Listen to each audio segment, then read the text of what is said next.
when we're in a state of panic, panic cannot coexist with the depths of our breath when we force breath into the body for a period of 5 minutes or more. Ooh, say that one more time. Run that back. Run So- that one back. That one was good. Yeah. So people were like, That was so they're good. like, Dipara, and like, you know, like, and thinking of like some of my family members are like, you know, and they're like in panic mode or having an That's so ataque de good. nervio, right? But what we don't realize is that truly your body cannot at the same time be in that ataque de nervio and be in that process of internalizing deep breaths. So good. So if so we can say from a mind perspective, I'm going to go into my deep breathing and then stay there for 5 minutes, we're going to be able to override that nervous system response of being in that ataque.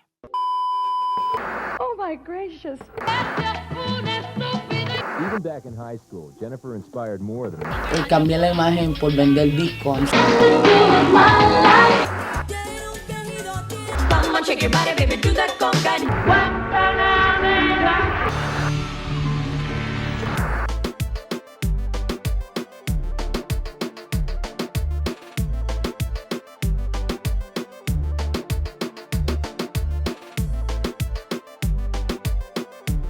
I'm super happy that you are here. And I was telling my producer, I said, yo, I'm so happy to just like meet with you just because I feel like there's so much I want to go into. And I guess I want to start this by like showing you something. I don't know if you've seen it online. So season 1, I had Jessie Reyes on the show, right? And you know, when you're in the moment and you're having these conversations, at least for me, when I'm having these conversations, I'm super present, right? So I don't know what's gonna hit, what's not gonna hit. I don't know what's gonna make the final cut. I'm just like flowing. And I had asked Jessie Reyes about like, you know, like what does she take for granted? Well, Leslie, can you pass me my phone just so I could show her real quick? So I wanna show you this clip. This one, and it's so crazy because you never know what's going to like go, what will engage with other people. You just don't know.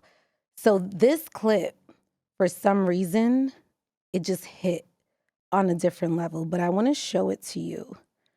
And I told myself, I said, when I sit down with you, I want to get your reaction on this. So let me just show it to you. What's something that you feel like you took for granted at a young age?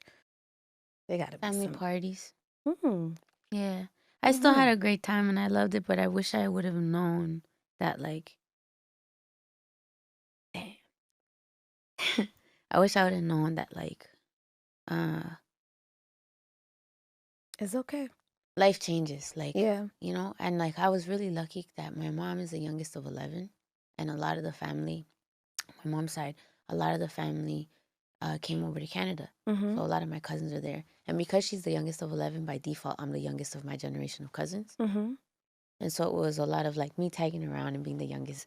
When my parents moved west and we had the crib, it was like, that was the house that we would party at. So I have a lot of memories of family parties of like cousins coming over and montón de aguardiente and my tías and my mom upstairs haciendo pan de bonos y tamales, you know, gozando hasta las 10 de la mañana with my dad's new stereo. Yeah. Just like, just, it's not even, I don't think I took it for granted because I was a child. So by default, when you're a child, you're more present, you know?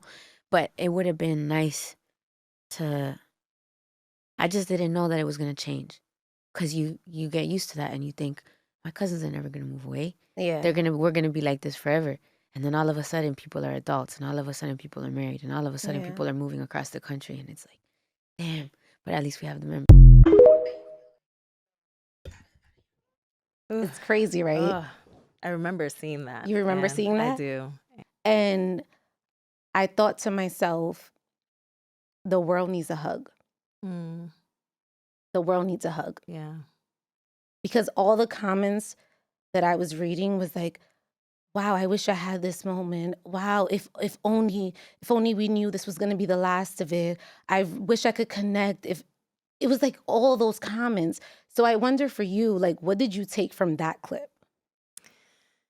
It's a really powerful moment that the two of you had. And believe that a large part of why it resonates with so many of us is because we all have some story that carries nostalgia about the people that we loved that are no longer close to us, that are no longer alive. There is a connectivity that we can all make to our lives. But I think we also have to think about what is happening right now in the world. Right now, we have this immense globalization, which means that we as humans are moving around the world in ways that we never have before. Right. We are migrating to different places. We are having jobs that take us far away from home. Before, we used to live in communities. We used to live proximal to the people that we loved and the people that are a part of our immediate family. So we had these multi-generational homes. We had people in collective places, communities, villages that felt each other's presence for almost a lifetime. And that was a natural way of us being. And now we have this disruption that continues to happen with immigration, globalization, and all these other things that are so unnatural to us that when they happen, they cause a melancholia, they cause a sadness that is almost kind of like, because we haven't really attached language to it, some of us don't know what to do with it. We're just like, something's missing in my world or in my soul. And so I think that that's a lot of what really kind of is underneath some of what happened there, and why I think that there's so many people that really resonate with it, because a lot of us have some sort of a story where there's been a disruption or disconnection from someone who we wanted to hold a little bit closer. Yeah. And now we don't really know what to do with that. Dr. Mariel Buqué is here with me today. What do you remember from your childhood, your family parties, from the sala? Like, what are your memories there? I mean, now that I'm looking at some of the pictures, and I actually just went into my family's garage and I took out some of the old photos and I started going through those and I was like, oh my goodness. Also, that was like pre-braces and they were not, I'm not sharing these. You had braces? I had braces and the before is not pretty. So those won't be shared on social, but they look just like a lot of our Latino homes. Like my home looked a lot like many of the homes of my like fellow Latina individuals that I know from across the world. Like it's almost like we have a prototype of like how our salas looked. And the parties, You had the platico? I had the platico. We had the platico. And it was like beige couches. Like, why not get dark couches, right? No. Beige with the platico, you know, the same stuff on the walls. Like my mother had like a china with a whole bunch of like, every time somebody had a baby shower or something, like a party, like we would collect all the favors and we had all the favors everywhere. We still do that. She still does that. It drives me bonkers. But yeah, you know, like the parties were mad loud. People were pouring out into like the hallways. A lot of the parties that I attended when I was younger, some were in the Dominican Republic, which is where I was born. But I came here when I was 5. Okay. And most of my family, even though I was raised in Newark, New Jersey, we were the only ones in Jersey. So the rest of my family was in New York. Okay. And so we would come to the Heights and to the Bronx to actually party. And so the actual parties were like in somebody's apartment. Right. It was overcrowded. Many of us were staying over. And who was that main person for you? Like that main party house for you? Was that like one of your cousins? Was that an aunt? Like who was that? Yeah, my cousin Margarita. That was Shout the out to hub. Margarita. That was the hub. Shout out to her. I love her so the much. parties. Yes. The good parties. The good ones that would go on for forever. And it was like kids, adults, grandparents, like everybody was there. Everybody was able to have a good time. And the food was dope. It was like the best food. Like, what would you have? I mean, we always had like what we call them, like empanadas now, I guess, right? But like pastelitos is what we call them. So it was always pastelitos. I love me some pastelitos. So, and Dominican cake is like a must. Dominican cake to me is like Must That have, like, with some guava in the yes, middle, like. yes. So that was always on deck. And so that was, and then the music, and I don't know how neighbors, I mean, we were all, The among neighbors would among come to us. the house Right. for us. Like, Yes. my neighbors were pulling up to the crib. Because I'm like, now you kind of live in, more gentrified Washington Heights, Bronx, right? And you're like, people don't tolerate the noise like how they used to maybe. But before, we were all among each other. And so there was never like let me call in a noise violation or whatever. Like, it was just like, but the music was bumping. Tell you. So I live in the Bronx, right? Yeah. And my neighbor it's a Dominican couple. And every Saturday morning, they're blasting that music. Yeah. And people have actually called like 311, like, hey, we gotta figure this out. Yeah. The super has called, and I'm like, just let them live. Like, they're chilling. Like, they're cleaning. They're actually cleaning. Yeah. They're being productive. They're not bothering anyone. And for me, as crazy as it sounds, like, I'm okay with the noise. Because it sounds so familiar to me. Yeah. Like, they're playing just music, and I'm just like, and I'm telling you, it's like back to back. Like, I hear, like, I can feel the vibration. Yeah. For some strange reason, I'm okay with it. I love it. Like, I'm like, that to me, like, makes me feel like I'm at home.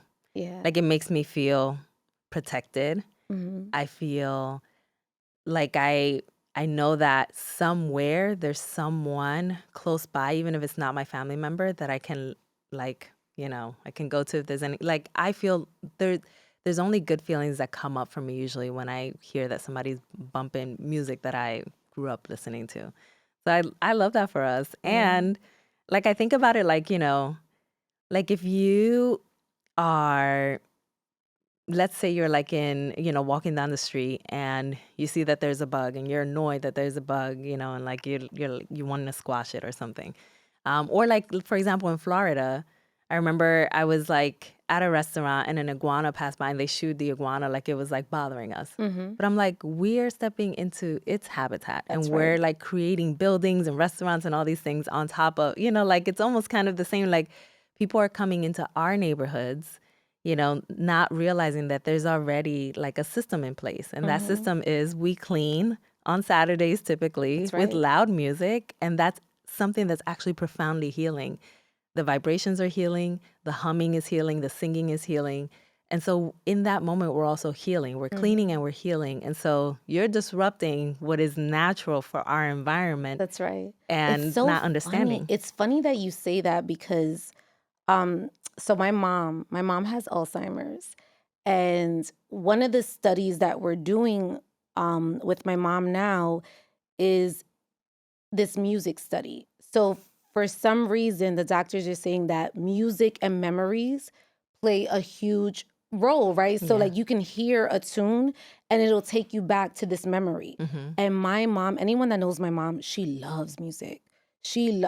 I'm telling you, like, she'll forget everything but music. She will never forget a lyric. She will never forget where she was. Like, it'll take her back. And it's so like, I don't know, it's interesting to, I guess, to like that entire study of like music and memory. Yeah.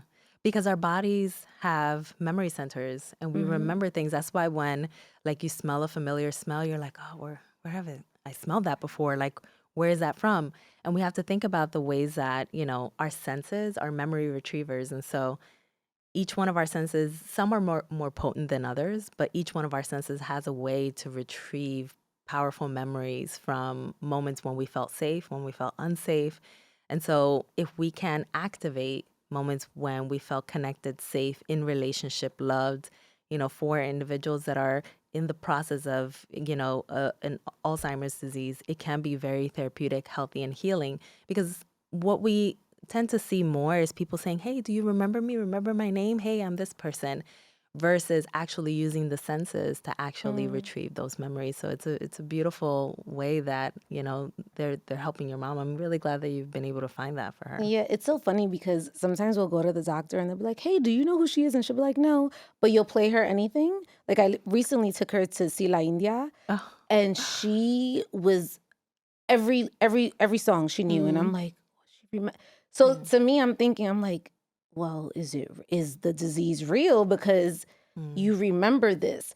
And it's just funny because I feel like memory plays such an interesting part in us growing up, because I genuinely believe that my mom has suppressed memory, meaning like there's things that she doesn't want to remember because it was so traumatic for her. Mhm. I wonder for you, like, because you speak, like even now, like you just said very good things about like what you remembered. Was there ever like a traumatic experience for you in your childhood? Yeah, one that kept recurring, and I kept noticing it coming up as triggers in a very different way now in my, the latter part of my 30s, has been the saying goodbye to my dad at the airport, because Mm. my dad was actually in the Dominican Republic for a majority of my childhood. So my parents were married, but because of immigration issues, they actually could not be together, and my father couldn't be with us to help raise us. Okay. So we actually would travel to Dominican Republic once a year because Mhm. that's what we could afford. And the goodbye was so hard every time, Really? every single time. It was gut wrenching. And I realized, especially now I travel a lot, and I realized that I had actually had this trauma response coming up in the airport every single time that I traveled.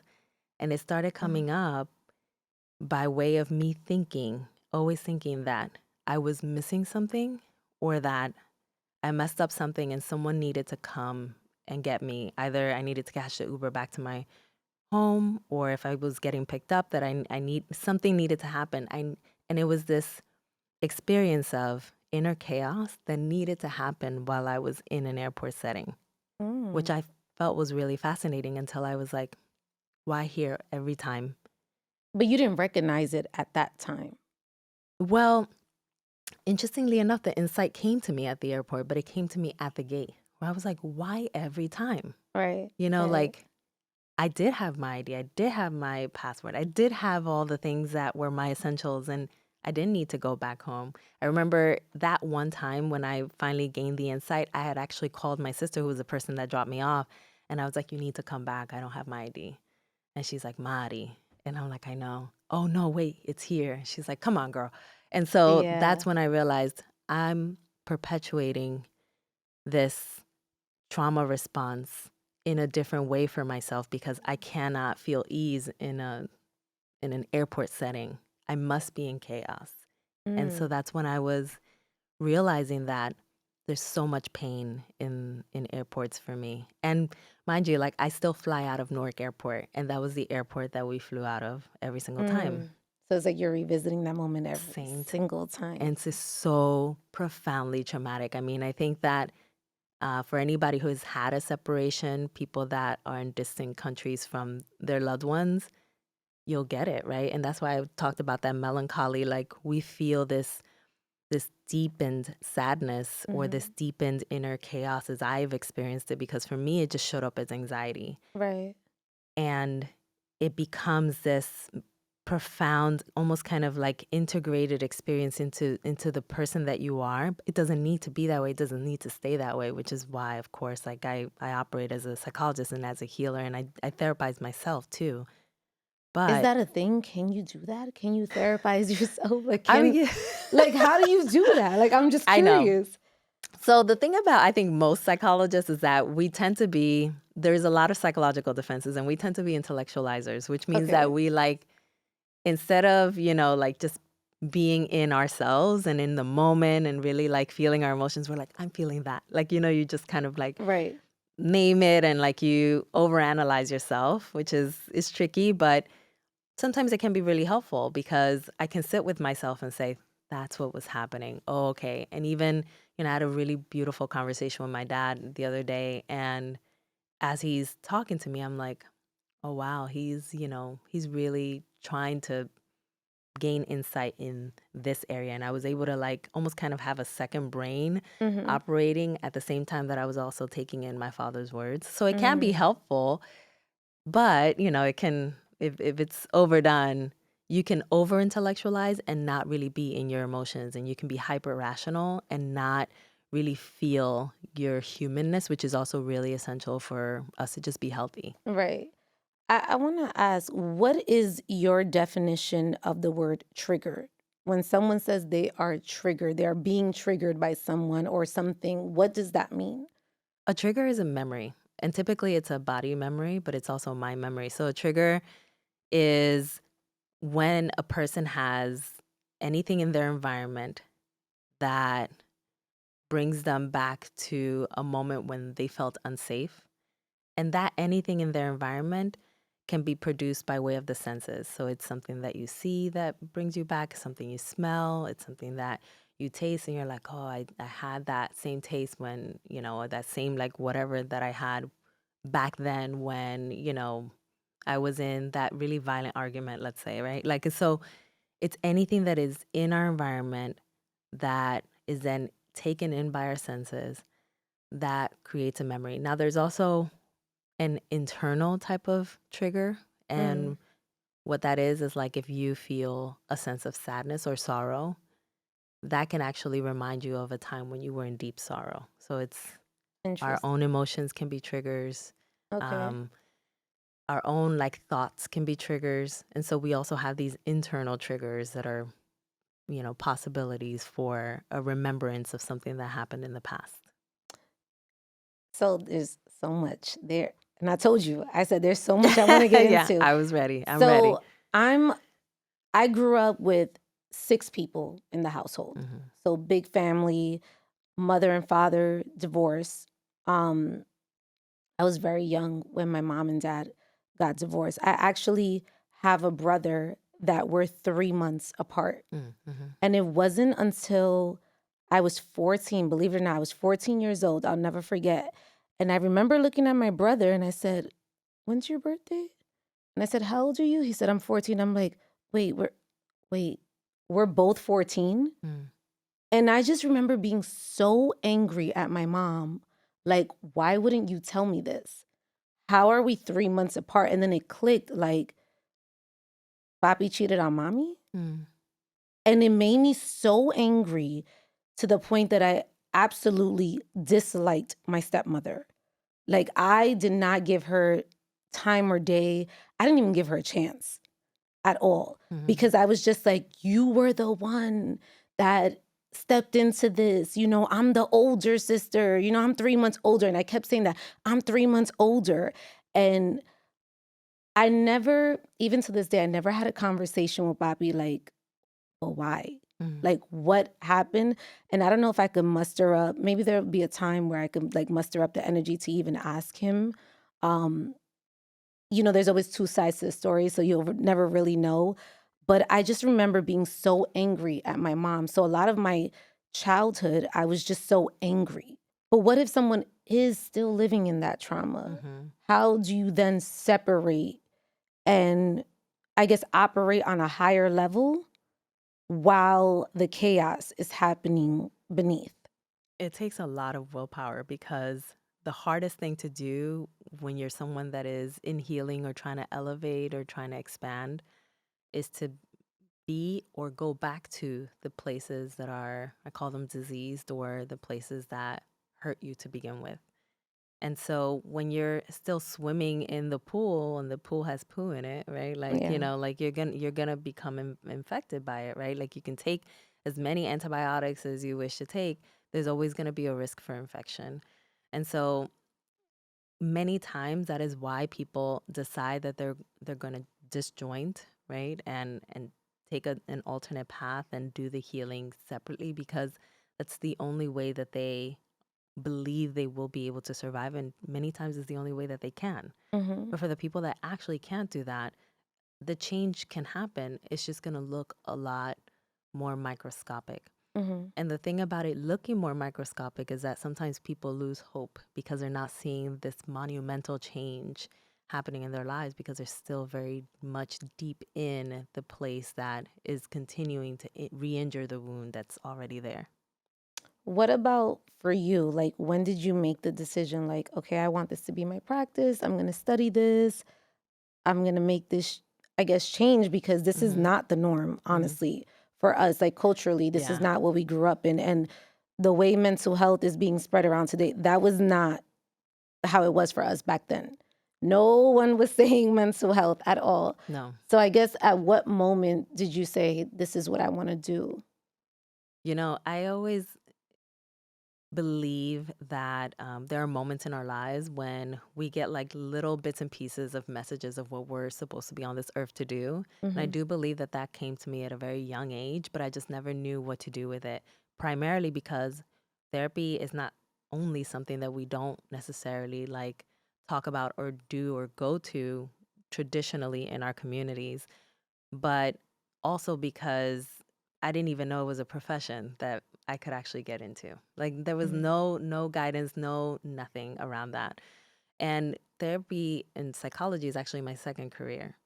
I actually had a first career in advertising. And so for 5 years I worked in New York. I always say it's like my Mad Men era. Like I was Yeah. like an ad executive in New York, just like doing my thing. And I felt so incredibly unfulfilled. Mm. I felt like there was no soul to what I was doing. And I That's remember, deep. yeah, That's deep. yeah.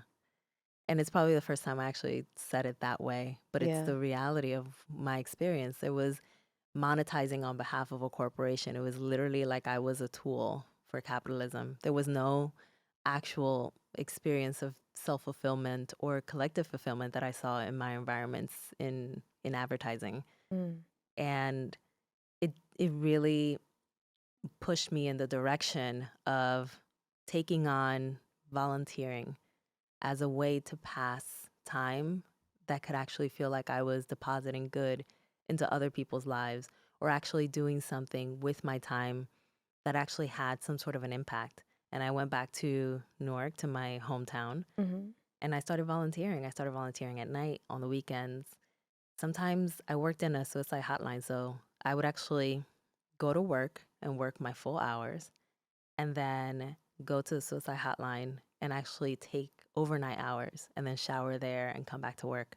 Like I would actually like Wow. be so devoted to being a Wow. volunteer in this area. And I was like, I remember at that time I was also on my own mental health journey, like just feeling like I I didn't really know kind of like how to self-actualize and feel a sense of fulfillment and joy. Mm. And in that journey, I was also like undergoing like a surgery at that point in time. And I remember a colleague of mine, a Latina, Marilyn, so shout out to Marilyn. She was like, you know what? You seem like you're experiencing a lot of like heavy emotions around having to go to surgery. Why don't you like talk to this person? They're my therapist. And the first session that I went to that therapist, he was like, you should be a therapist. We're going to get you there. I wasn't even there for that. I was there to like pour out Okay. my emotions about this surgery. And for the next 2 years, he just kept hounding at that. He's like, you know, like you can make this amount of money. This is the thing that, you know, you can do. You can be in private practice. You can be in a hospital. Like you should just go. You should just But go. what do you think he saw in you that would then have him say, "Hey, you should be a therapist"? I think he saw psychological mindedness. And I'll tell you Okay. where that comes from. That actually comes from my parents. My parents are like the community psychologists in the Latino world in Newark. Like they're like, I kid you not. They are, Yeah. if they had an opportunity to get the degrees that I've had, they would be psychologists because they're naturals at it. You'll hear my mom, and sometimes I'm like, Mom, like you don't have to take on everyone's stuff. Like, you Yeah, know, but yeah. you'll hear her, you know, you think chimiando, but when you really listen to what she's saying, like, oh, she's like actually helping a person through a tough time. Recently, she helped someone through a divorce, and I'm like, Mom, just tell them to go to therapy. You're not their therapist, but you know, I think that there's that. But also, when I was volunteering in my community, I was like, there's so much pain here. We're suffering. I started understanding statistically, like we don't go to therapy, and at least not compared to our white counterparts, and it's causing us also to hurt a lot more. And I was like, I need to change something here. And it starts by me just doing what this therapist is telling me to do. I need to go and be a therapist. And so you know, it was really hard because I was already getting really good money. Right. And then I went 8 years of being like a college student all over again. But But it, that was your purpose, right? Like, would you? I'm living my purpose. I So don't regret it at all. I wonder what would you say to someone who is in limbo? They don't even know what their purpose is. You know, most of us have not learned how to sit with silence, and silence can be such a great teacher for our deepest insights and what our hearts desire and what our purpose is. But we're so captured by this busy world. And if we ever, aren't stimulated, we can grab our phones and become, stimulated yet again. And we don't have an opportunity to really sit with ourselves. One, to befriend ourselves, get to know ourselves, love ourselves, all the ways in which we need to be in relationship with ourselves that are really healthy. We just have not been taught that. But secondly, to really like get into the deepest parts of our minds and allow our minds to really tell us like what feels right here. Many of us are not taught that. And I think that that's a really, really good first step for people being able to uncover what truly makes them happy and then map out a plan around that goal, right? Like it makes me happy, then, figure out a way to monetize it. So Maya Angelou has like a really good saying where she says, if you know better, you'll do better. But what if you don't know better? Like so I live in the Bronx and I'm always like, I want to get out. I want to get out. But my whole family is in either El Barrio or in the Bronx. Yeah. So I've never seen it, Yeah. So in that aspect, even like I said, my relationship with money, I don't know better. So therefore, I feel like, well, I've never been taught this. So when I'm actually around people that are what I feel like are winners, I'm like, oh, so there is this way. But what if you're not aware of the better? Well, that inner knowing that you're talking about, because there's an inner knowing. You're Yeah. like, I want that. I want Yeah. is an inner knowing. And that is already like, what I frame as like a cycle breaker's intuition, basically. Like some of us have within us this intuition or intuitive knowing or like inner messaging that helps us to see something different and helps us to see a new way. We may not know exactly how to map that out just yet, but we know that something needs to be different in order to feel like we're walking the path. Mm. And so for many of us, when we're able to not only really listen to the intuition and the message, right, but also connect with people that might have some sort of guidance for how to map it out, that's when we can really start to really walk our destiny.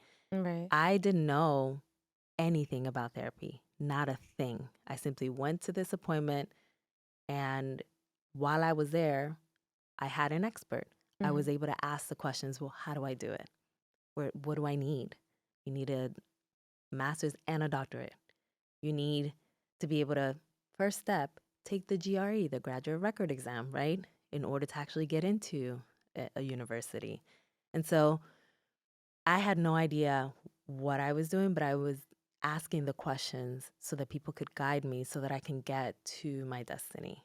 So But you saw something within yourself. What about the people that haven't seen that within themselves? They don't know their worth. They don't see it yet. Because I've struggled with that, like knowing my worth, confidence. There's times where people see it before me and I'm like, really? Yeah. So what about those people that don't see it yet? Well, Like, how do you find it? one way that you find it, I didn't see it myself.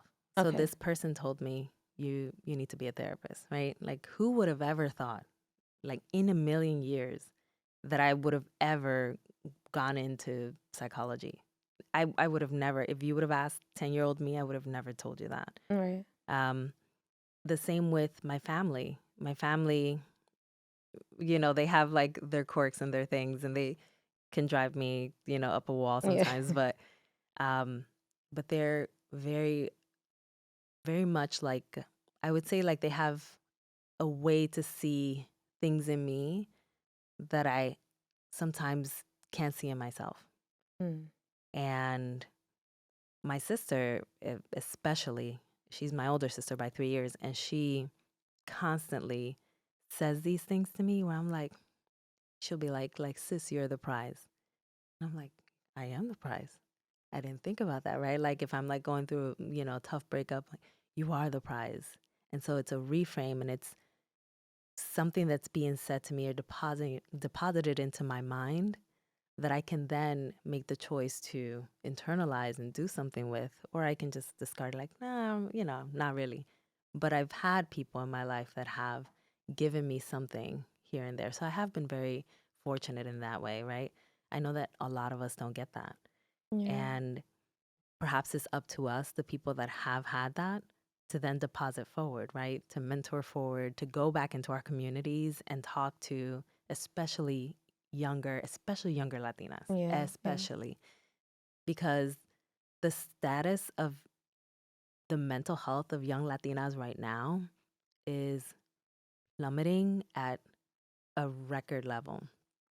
And we, as the Latinas that are either established or coming up, we need to go back into our communities and talk to these girls and let them see our faces that reflect their faces, that look like them, and have conversations with them that are affirming and can see their light and reflect their light to them, because they need us to be able to show them some sort of a message so that they can then find their own path and their destiny that's built on light and positivity, especially if they're in environments like what we grew up in that are very culturally um, beautiful and have a lot of nourishing qualities, but are also, very detrimental to a lot of us because they're filled with poverty, or they're filled with, other things that are connected to poverty, right? And so we need to reach out too.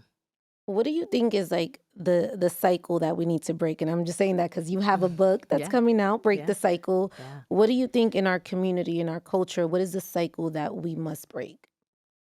There are a number, but I do believe that a big one for us is the cycle of stigmatizing mental health, or ascribing to not allowing for our stories to come out of our family. So not airing our dirty laundry, basically. Mm-hmm. When we continue to believe that we can't air our dirty laundry and then, seek help with a therapist or another healer, then we just let these wounds fester, and those wounds become intergenerational if they're, if they're left unattended. Most often than not, they just metabolize into something else, and they just become trauma. And so if we are able to then, in our community say, there is anxiety here, there's depression here, there's trauma here, there's a lot of pain here. There are a lot of cultural factors that tie into that. Machismo, right? Like there's a lot of and even Marianismo, the other side of, machismo. Like there's a lot of ways in which the self-sacrificial, Latina stereotype that a lot of us unconsciously succumb to, myself included, that can be very harmful to us and can, perpetuate mental unwellness. And so all of that tied together is a global conversation we need to be having as Latino folks, right? And so if we can have those conversations wholeheartedly and from a destigmatized place, from a place where we're not injecting the conversation with shame, then we're going to be able to break out of a lot of the cycles that continue to fester in our communities that become generational.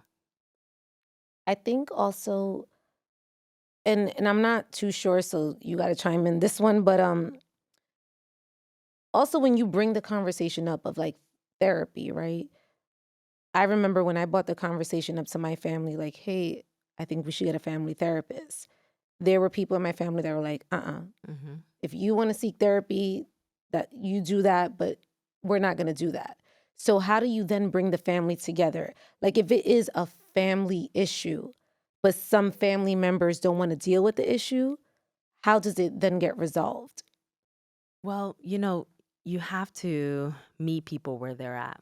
Mm-hmm. And that's the unfortunate truth, is that we have the families that we wish we had, The families that would be willing to go to therapy, the ones that would be willing to do the healing, that would be willing to talk about the secrets that everybody's keeping. We wish that our families could be that. And I call that our true, like our false family. Our true family is a family that we truly have. It's the ones that are perhaps not ready yet, are maybe perpetuating the harm, and are likely to also like really sometimes even get in the way of your own healing. And so, in part, the person that is the usual person that's the cycle breaker, or the person that's trying to do, something in the family to create change, like that person has to, one, like just fully accept or radically accept that they are in a family where they're going to have some key players that aren't going to be willing to, you know, Participate.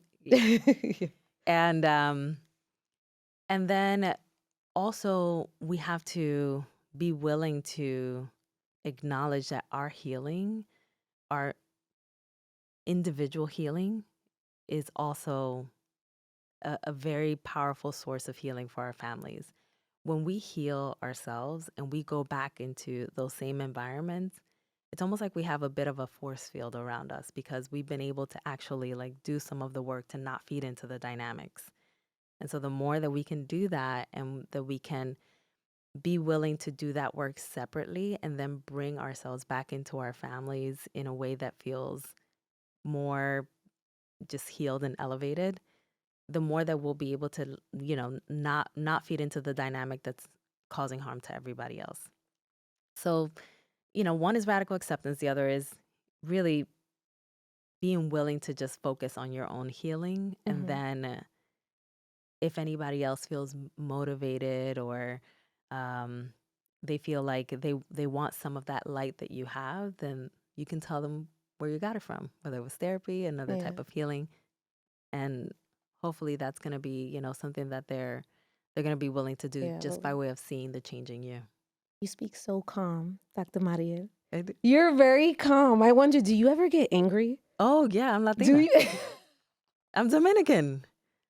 Do I ever get angry? It's my baseline. I'm joking. But yeah, yeah. Because you speak like so calm, like so I know. soothing. Like I'm hearing you and I'm like, wow, I feel relaxed here.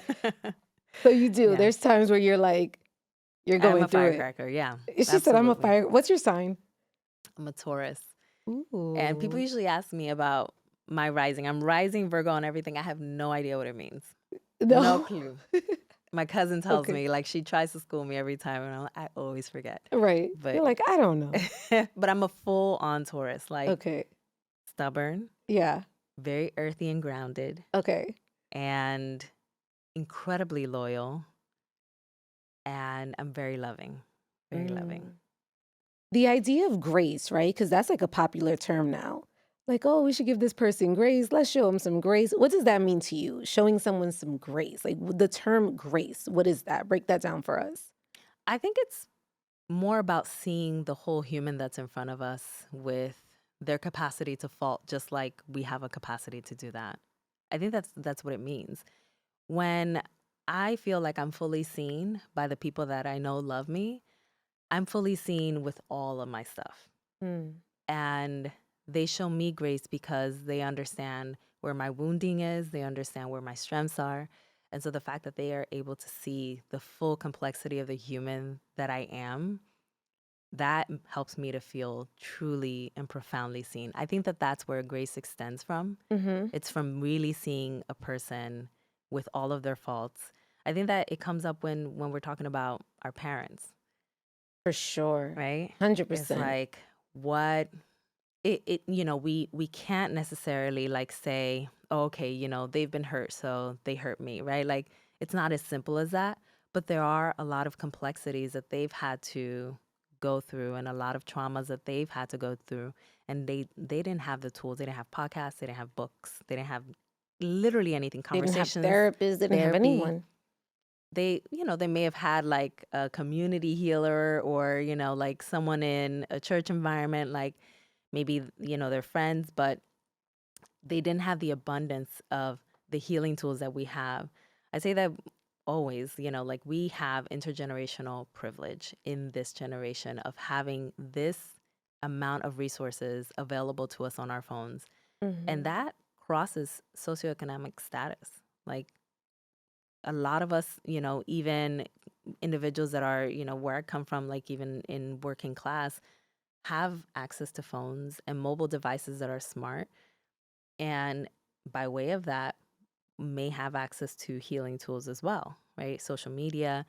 And so they didn't have that. So sometimes when I am extending grace to my parents who have their own like ways of really bringing up their stuff, especially when they're really stressed, is by trying to understand how I and my generation have had so much access to things that they have spent 6 and 7 decades working through on their own.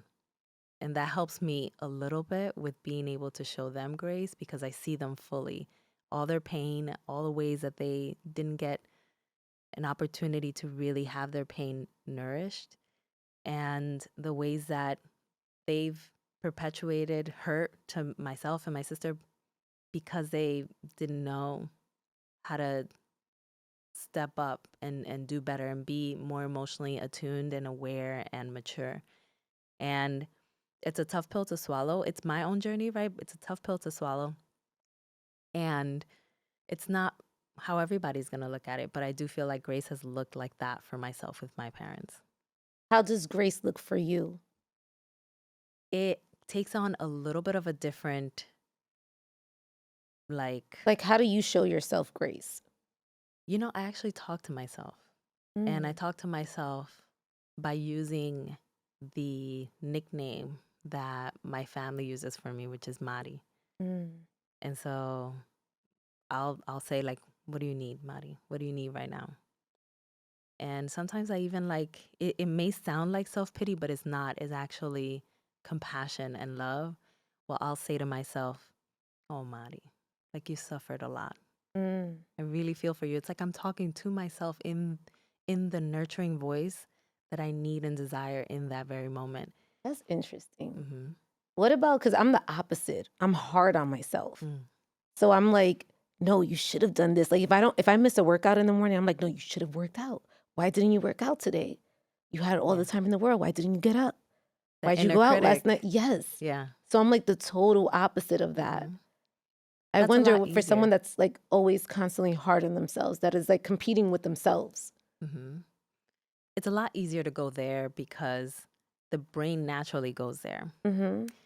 But if we can gently step back from having that inner dialogue with ourselves by just like literally like unplugging the mic and saying, no, I'm not going to talk to myself that way. This is the way that I desire to talk to myself, or this is the way that I want to talk to you, Mari. Like you deserve like a gentle voice. Like, because there are times when I have caught myself, even the natural thing that a lot of us do when we do something that is out of character. That was so stupid, All the time. right? I'm like, girl, why'd Get you it do that? together. Yeah, I'll be like, why'd you do that one? That was crazy. Right. Yeah. Yeah. But, it's important to understand that the language that we use toward ourselves internalizes and it stays there unless we are willing to contest it. And most often than not, a lot of that stuff is happening in your mind. So it's important that you speak the words out loud that you desire to hear, that are nourishing and that challenge that inner critic. So I like practicing either with people that I've worked with or for myself. I like practicing saying it out loud. I think that's incredibly healthy. I think that's why like words of affirmation in front of a mirror are so powerful. And they actually like have a direct impact on our mental health. It's because we're literally like challenging the inner critic with a more powerful voice. And it's our own voice, which is even more beautiful. Like it's my voice, my intonation, all of the intricacies of my voice are coming out in this very affirming, nourishing, loving way. And there's oftentimes nothing more beautiful than that. Like for you to be able to deposit into yourself in that way is really powerful. And we don't do that enough. No. It's such a simple thing that we can do that can actually make a change, at least when it comes to the inner critic. And many of us don't. We just don't know how to, or we don't know Yeah. that it's accessible to us to do that. I wonder, where do you go, like, for your help? Where do you seek your therapy? Where do you go to, like, unwind? If you're having a bad day and you're just going through it, like, who do you talk to? Who does the therapist seek therapy from? Well, I believe in, like, if I need to stay balanced, I need to practice what I preach. So I've been seeing a therapist for, it's almost like 10 years. It's a very long time. And I, like most of us, I had to try a couple people out. They didn't work out. And the person that I've been with for now all this time has been a really important piece of my healing journey. So I myself go to therapy, and I myself do the things that I ask other people to do. So I want to ask though, are you culturally connected? Like, is your therapist of Latin descent? they're not. They're not. No, they're not. And Really? in part because the person that I connected with around that time was, she didn't have it. Right, So right, like right. that, the thing that we need to recognize is that a person can be culturally fluent and culturally responsive in the ways that it's a person of color, but they're just not Latinx. Right. And but they are incredibly intentional about showing up and understanding my cultural nuances. And I never have felt a single day of my time working with this person that I've had to like over explain myself. So I think when we as therapists are able to do the work so that a person doesn't have to, you know, go into therapy and then spend half of their session trying to explain a term to us because we just don't get it and we haven't done the work to really, you know, culturally like analyze our client's world, then we can have a deep connection that is healing and can last years in the ways that mine has. But I have a whole bunch of other people. I have a naturopath. I have, you know, my water healer. I have Water healer. Water healer. What is that? Ugh. What's a water healer? So I don't think that I can give the work that she does credit, but I work with this person, Rocio Navarro, who does work with sound healing in the water. So it's not only sound bathing, but there is a lot of really kind of orienting around how to have a different relationship with water and how water can be meditative. And that's a practice that I've taken on recently. That's That's dope. been, yeah, it's been amazing. And That's so good. it's That's amazing. so good. It has been incredible and it has been very healing for me. And I've actually brought my family, like my sister, you know, I've brought to some sessions with me and she's been Really? able to really feel a lot of that healing essence that comes out of those So wait, break this sessions. down for me. So you're under the water. Like, how does this work? You're floating in water. Okay. So think of, you know, kind of how anybody can float, right? And so, but you're being guided into actually almost like these movements in the water for an extended period of time. And you're being asked to just really kind of surrender into the water. And Almost like baptism all over again. you know, interestingly enough, I felt like I was actually feeling connected to the baptism that was happening for my family members on that very day while I was in the water. And I was like, it's almost like I'm experiencing a baptism. They're Christian, so they were in the church having an actual baptism. And so I was like, water heals, right? And water cleanses and it nourishes and it has all of these different qualities. And I've been learning a lot about that with, you know, Rocio and it's been like very life-changing for me. So because I'm a holistic psychologist, I believe in and I operate from the perspective of we need to re-invite in a lot of these holistic, ancient, indigenous practices that we've discarded for many generations.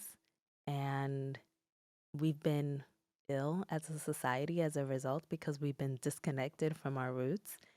And the reconnection has been profoundly healing for me, for a lot of the people that I've worked with. I see for a lot of, Rocio's clients. And I think that therein lies the very recipe for our collective healing. It's not in the you just talk to me in therapy and that's it. It's in sound bath meditations. It's in working with naturopaths to clear the body out of its toxins and, us not having to suffer the consequence of being in generations of autoimmune disorders and diabetes and being, in bodies that are basically attacking themselves. Mm-hmm. It's in all the things. Like we need to literally do like an overhaul of our health. What about, and I feel like this question that I'm about to ask, I just have to say, like, because like I said, growing up, therapy wasn't popular, right? But what about, I guess, the group where you can't afford therapy, right? The community that just cannot afford it. They want it, it's not there, it's not available to them. Where can we go? Who do we go to? Where are the centers Yeah. that we can enter to get the therapy? Because I always say that therapy your self-care looks a little bit different when you have some money. Yeah. Like for Facts. me, when I started making a little bit of money, I started, going into hypnotherapy. Yeah. And I started seeing a hypnosis, and that became very beneficial for me. Even doing maybe spas, right? Getting a massage therapist was another form of therapy, another form of self-care. But what about the communities that just don't have it? It's a very fair question. And so I'll answer that in two ways. So the first of which is therapy is only 45 minutes of a person's week. It is not the only thing that is going to produce healing. Most of the work that's done is done outside of the therapy room. And so it's going to be really essential for people to understand that therapy has its utility and it's helpful, but it is only as good as you are able to use it, right? Like if you're open to it and you're able to use it. And then in addition to that, there's all the work that you have to do thereafter. There's journaling usually, for therapy. There's like, for me, as a holistic psychologist, like I also like help people to integrate mindfulness and meditation into their daily lives. And that can even be found in the things that we already love and do. Like there's mindfulness and meditation in music, like the music that we listen to, not the music. Right, Like right. Yeah. there's a healing benefit and a healing impact that happens through that music, and it's been tested and proven. But there's also like in the very like all those vibrations that you talked about that you feel from your neighbor's house, like Love it. there's Love a it. healing impact and effect that happens to us there. Think about, for example, a sound bath meditation, right? Where we acknowledge, okay, this has therapeutic effect and it heals. What is happening that is creating the healing? There are sound vibrations, very micro vibrations, and also sound frequencies that are being emitted that are creating a very mind-body healing process. But there's also that happens in, the backseat of your cousin's like Civic, because that's how I grew up. Of your That's cousin's right. Civic Yeah. with the bocina in the back, and Yes. it's like dun dun dun, right? And you're Yes. experiencing less micro, more macro vibrations, but you're also experiencing the vibration that is also kind of like recentering in a very like almost kind of like I won't get into the full sciences of it all, but there is something that's happening that is healing in that moment as well. And so I always like to, help people to see whatever is already in their environment and try and grab a little bit of healing from it. We can heal by humming, and humming actually has therapeutic effects on our mental health. So instead of singing that Bad Bunny song, why don't you hum it? Right? And especially because, I right? love that. I love Like, that. I'm Yeah, like, yeah. you're already listening to it. Yeah. So just hum it. And that way you can get the mental health impact, right? And actually help yourself in the short term and the long term, because you start like creating neural pathways toward healing the more that you practice these healing practices. but you already have it right there. So why not just use it to your advantage? Can you imagine like a Bad Bunny healing humming session? Girl, Like, I feel that like is you need so to host dope. it. I I know. feel like you really need to host I it. feel like I do too. Like, I feel like this, I'm going to put it out there in the ether. And like, because we're manifesting Growing with up Latina, Bad Bunny's Dr. going to be, Mariel yeah, will have a Bad Bunny session. Bad Bunny will be a part of it. Yes. Yeah, but you know, the same with, you know, breathing. Like, if we're living, we're breathing. I always say that. I always say, as long as you have breath, you have options. That's beautiful. Always. I love that. I And it's always true. say that. It's true. Like, people say, take a deep breath. No, take several. Take 5 Yeah. minutes worth. And Yeah, you like will go sit see. down and take a Right, breath. Yeah. right. But like, don't stop. Keep going. All right. And allow your body to then catch up to the fact that you're trying to help it heal.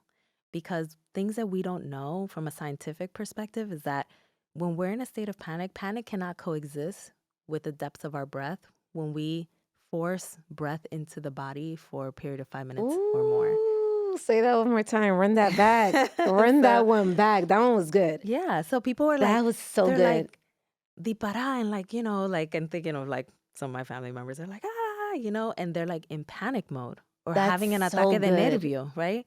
But what we don't realize is that truly your body cannot at the same time be in that ataque de nervio and be in that process of internalizing deep breaths. So good. So if So we good. can say from a mind perspective, I'm going to go into my deep breathing and then stay there for 5 minutes, we're going to be able to override that nervous system response of being in that ataque. Mm. I have 3 things that I already came to mind. One is my producer gonna kill me? Wait, I have 3 things. Hold on. Because the show's called Growing Up Latina. Yeah. So how important is it to tap back into your inner child? Oh, I do it all the time. She needs me. She has needed me a lot. And it's incredibly important for our healing for us to go back to those places because those places are typically places where we were imprinted to have our first set of wounds. Mm. And I, as a psychologist, know that the deeper that we go, the deeper the healing.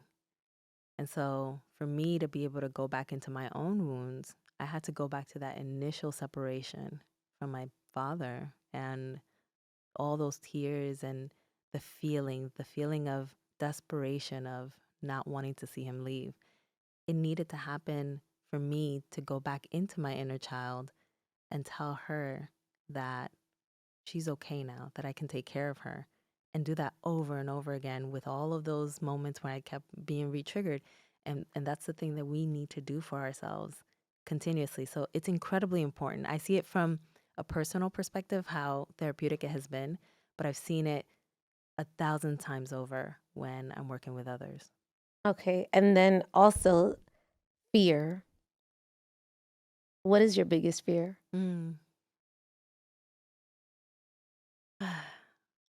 Wow. My biggest fear is that I won't be able to have aging parents and that I won't be able to hold on to enough of them if I were to outlive them. Oh, Yeah. wait, go deeper with that. Yeah. What did, like, break that down? You know, recently I've been actually recording my parents a lot Mm-hmm. and asking them questions about their inner children in a very intergenerational way of healing our family. But I've been asking them questions about what happened growing up, what were some moments of joy, some moments of pain, and recording them in their process. And it's for my own keeping. But I also have been doing that because I want to remember their voice and I want to have tangible, actual, like, ways to get back to their voice if I don't have it. And I want to be able to hear their laugh and have their laugh present because their laughs are very, like, powerful healing agents for me. So I have been doing some of the work to try and capture their essence because I know that we are, in essence, structured to be on this earth, to outlive our parents, But when they're such a central part of our being and our lives, what happens when we don't have their voice, their presence, their love, the words that they would have said to us, right? Like, I don't want to miss not having that. And I know that a part of that is just internalized and it lives in my heart. And I still have them present. I'm very, very blessed. But that's definitely something that I fear, like, not being able to hold on to enough of them to feel that wholeness that I feel because they are present now. Okay. And then last question before we get into rapid fire. Grieving. We tend to grieve when we lose. How do you grieve when someone is present in your life and you lost them, but they're alive? How do you heal from that? How do you grieve? How do you navigate through that feeling? Yeah. Grief is a journey that can't be pushed too much, because what can happen is that you repress the grief and it comes back up in other ways. So we have to sit with the hard emotion that is sorrow and the loss of someone.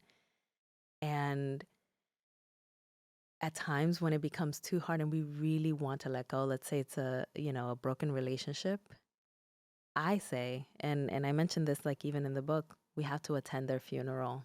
Like, we have to literally create a funeral for them in our minds, or even like write it out and actually attend their funeral and sit with the fact that this person is no longer there. Close the casket and allow yourself to really visually, like in your mind, see the final moment of that person, like no longer being present with you. And it sounds a little morbid, but I think it's more so like, we tend to think, okay, that person's still there, I can reach out to them. And that leaves an opening or a wound that's still, like unable to heal. But when we can determine, okay, this person is no longer present, I've already, allowed myself to think of the end, then it allows your mind to really like close that chapter a lot quicker. Okay. Ooh, I'm excited. All right, I'm going to ask, because I know you have to get out of here, but let me ask the rapid fire. This is great. You ready? Ready. Okay, tell me you're Latina without telling me you're Latina.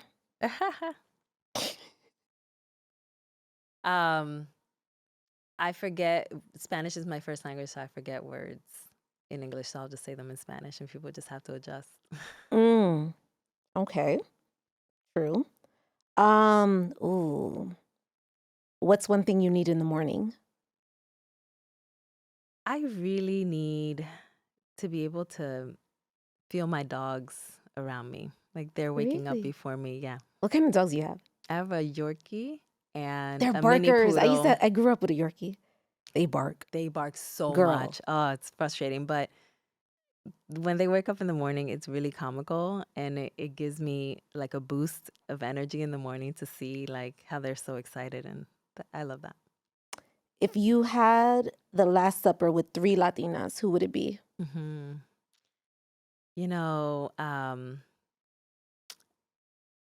I would love to pick Salma Hayek's mind. Like, she's such a force. Such a force. Yes. Come on, Cardi. Like, I mean, Cardi, I think, is like I know that she has multiple titles, but I also think she's a genius. I think, like... Why? She, like, the things that Cardi says, like, you're like, oh, facts. Like, but they're just so out there. And... You hear that, Cardi? Do you hear that, girl? She's going to come on the show. You right, though. We're like channeling our, Cardi into the space. But I think Cardi from the beginning, like when Cardi was like just putting out like a whole bunch of IG videos, like she was just spitting facts. Like she's just so, but they're really out there. Like the ways that she thinks, I think are just like really amazing. And although she's no longer with us, I love to get to experience Celia Cruz speaking about her journey. Like, she is just such, not only, it's not just about her being an icon, but she has this potency and this spirit to her that feels so abundant And I wonder what it's like to be in the presence of that. That's a good one. Mm-hmm. What does it mean to you to be a Latina? Mm. Oh, I love this question so much. Me being a Latina is having profound love just woven into the fabric of who I am. We're such loving people. We exude love. Yeah. We are just love, so I feel like being Latina is being a representation of love. Mm-hmm. That's like full stop. I mean, there's so many other things, right? But like when I'm around our people, the love that I feel, it's just big. It's big love. Yeah. I feel like we are that. And last question, I have to ask. I really have to ask. Can we talk about the fashion? Can we please? Can we just get into it for like 30 seconds? Because Yes. I'm living for all this. Can you Thank just you. break it down for us? Because the Prada shoes, like, Yeah. love. Thank like, you. love. I love these so much. They're so What? comfortable. They're new season, like platforms that I was like, I have to get those. Love it. Goodness. The dress is Zara. The Yes, shout belt out to is Zara. I Gucci. love a good Zara. Yeah. I love a good Zara girl. I do too. Like Zara be having some pieces and I'm Yes. like, yes, and they fit my body. I'm like, thank you. Yeah. The belt is Gucci and the belt is Gucci, the guys. belt is Gucci. But I love it because it has like these leaves. Mm-hmm. And they're the leaves that are represented also on the cover of my book, which are representative of like the leaves that are in our family tree. So I just love leaves and love wearing them. So, and then the jewelry is just like kind of from everywhere. They're like custom jewelry, like Culture pieces. yes. I'm loving it. Okay, so the book comes out. Let's talk about it. January 2nd. Okay. Yeah. And it's called Break the Cycle, A Guide to Healing Intergenerational Trauma. It's literally that. It's Okay. a guide for all of us who haven't had that guide, who perhaps don't have therapy, or who want an accompaniment to our therapy sessions, like something that can actually be helpful in helping us to ground ourselves, to take conversations back home to our family members. There's even a conversation script that I have on there for us. Those of us that want to do like an actual mapping of the pain, but also, the beautiful things that have been like in our family tree, and who also want to be able to have like a roadmap on how to transition from these generational traumas that haven't been disrupted until they landed at our lap. And now we want to do something about it because we are the cycle breakers, or the people that have that internal nudging and intuition for something to be and feel different in our families. I love that. Where can people find you, stay connected? You're so amazing, Dr. Thank Mariel. you. Thank you. So are you. Thank you. And they can find me at drmarielbuqué.com and also at dr.marielbuqué on social. And the book, they can find it like on both sides. Love it. Mm-hmm. All right, guys. Thank you guys so much for tuning in. Please stay connected with her. We got to bring you back to the show. Thank you so much. Thank you. I love It's been you. wonderful. Thank you. Ditto. Take care. Thanks.